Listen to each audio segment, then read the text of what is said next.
Hey, I'd like to welcome you to another episode of Mission Matters.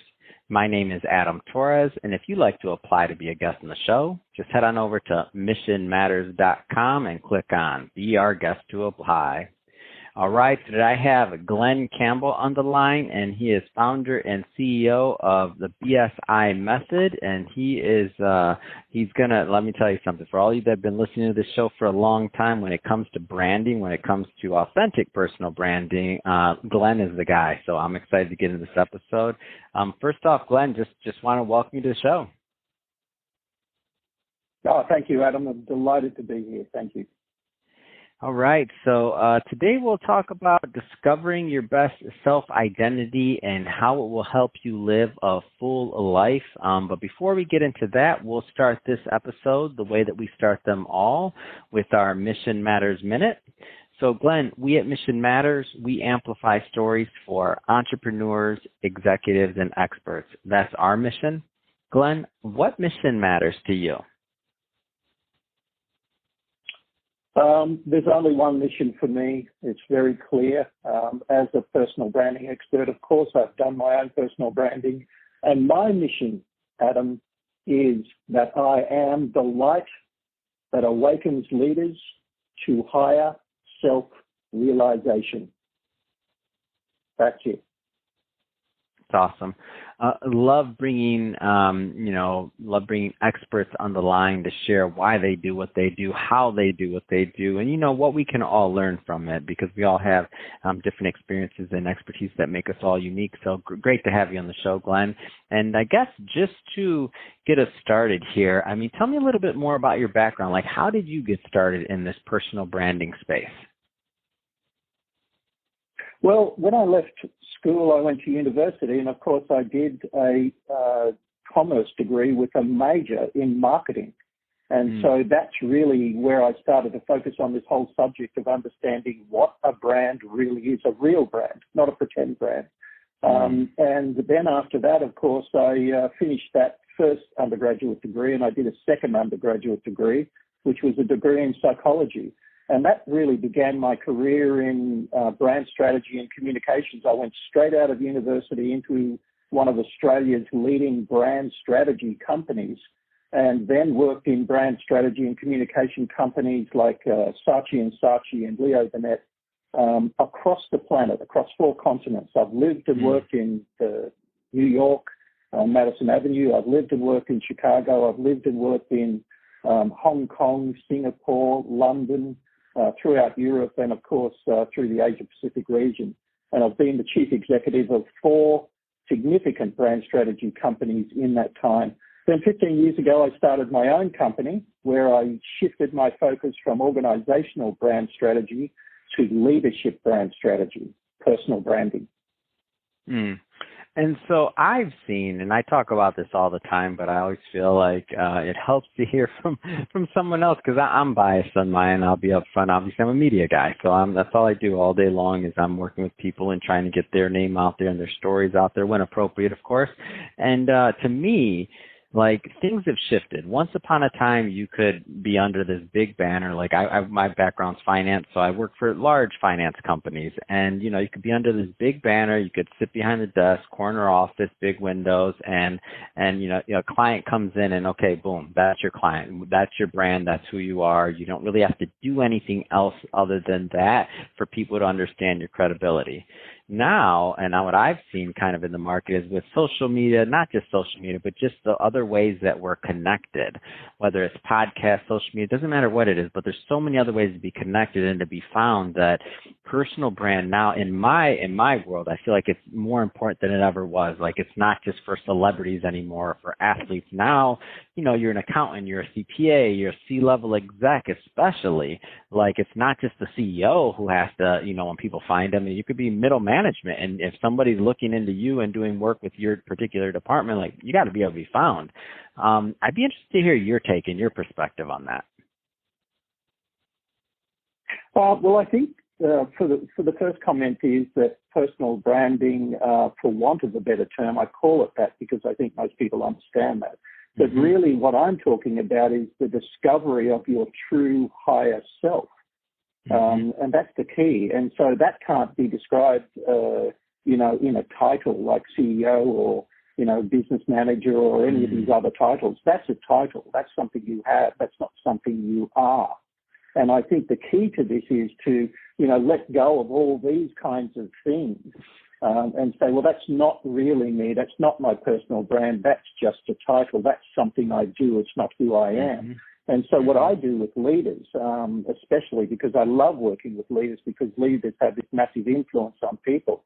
And if they discover who they really are as their true higher self, their source self, then of course that's going to, influence other people to want to do that as well. And that's a key thing. That's a really important thing, especially now, Adam, more than ever, because we're living in times of extreme chaos, aren't we? Confusion, uncertainty, insecurity.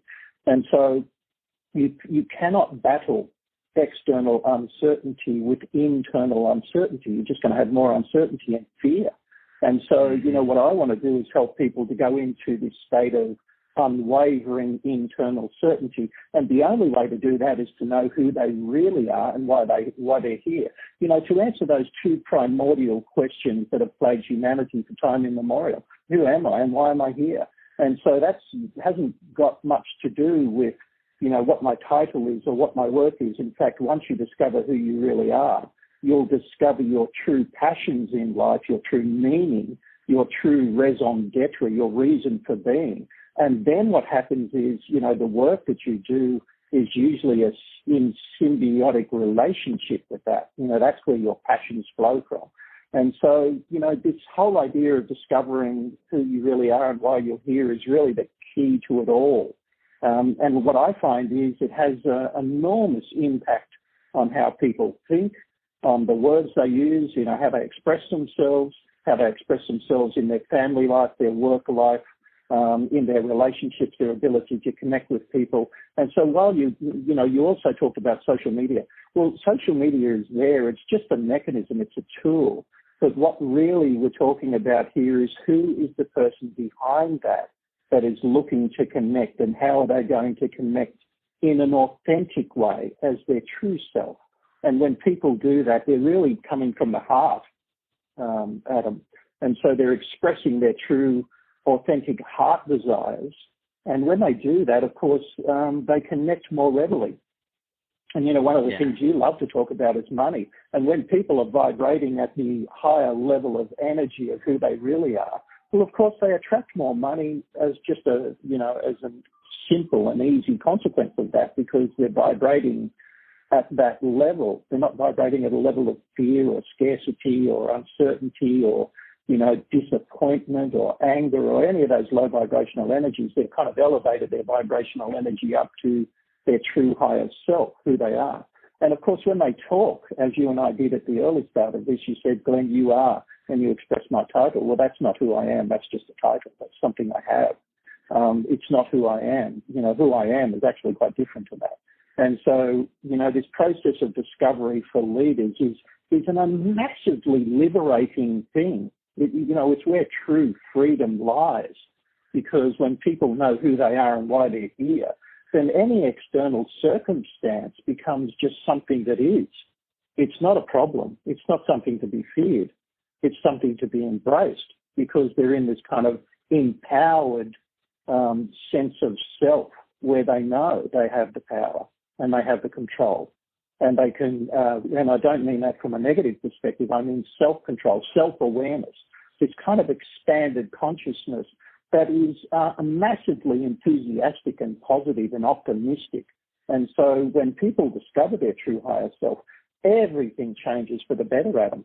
That's the game I'm in, and that's the game that I want to help leaders to play, and it's a wonderful game.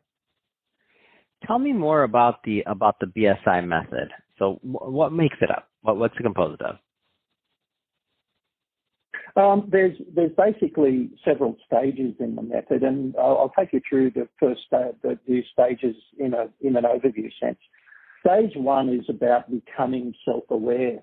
Now, if you've read any of the great psychologists on this subject, you'll know that really remarkable leadership stems from self-awareness. Self-awareness is a cornerstone And you can work that out from the writings of Dr. Daniel Goleman, who's an emeritus professor in psychology and has a number of, best-selling books on this subject.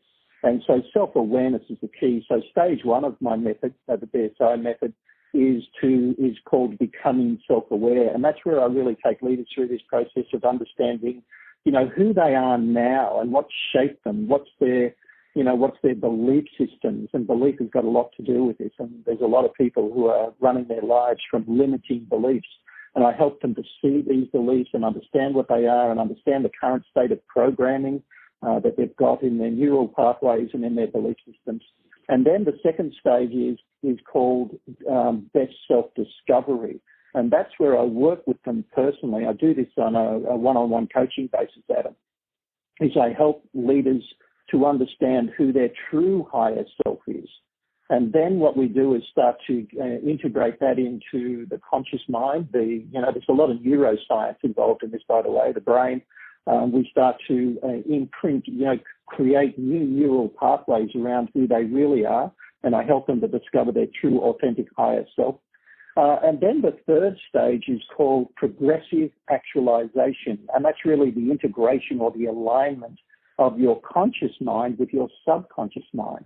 And once we get the conscious, and the subconscious mind is really the reprogramming of the belief systems.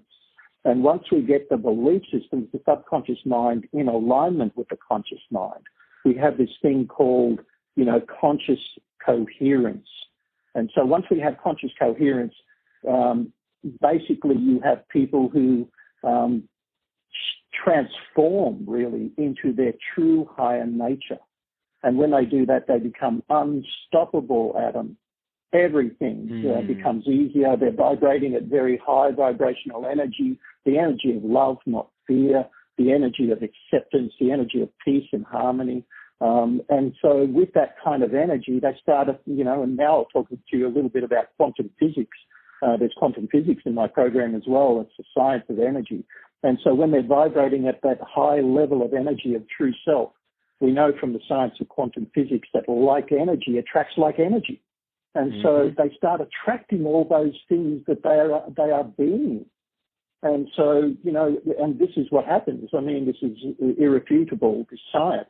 And so what they just naturally start feeling is that more opportunities start flowing to them, the right people start flowing to them, the kinds of connections and relationships they want start flowing to them, and also money and wealth starts flowing to them. Health flows to them, flows from them and through them. And so it's this kind of alchemy of leadership, this high level of being self-aware, this expanded consciousness of leadership is what I call the alchemy of leadership. You become a true magician of life. You really do master what it means to be a leader and what it means to live in harmony and in peace and in prosperity on this planet. It's a truly wonderful thing.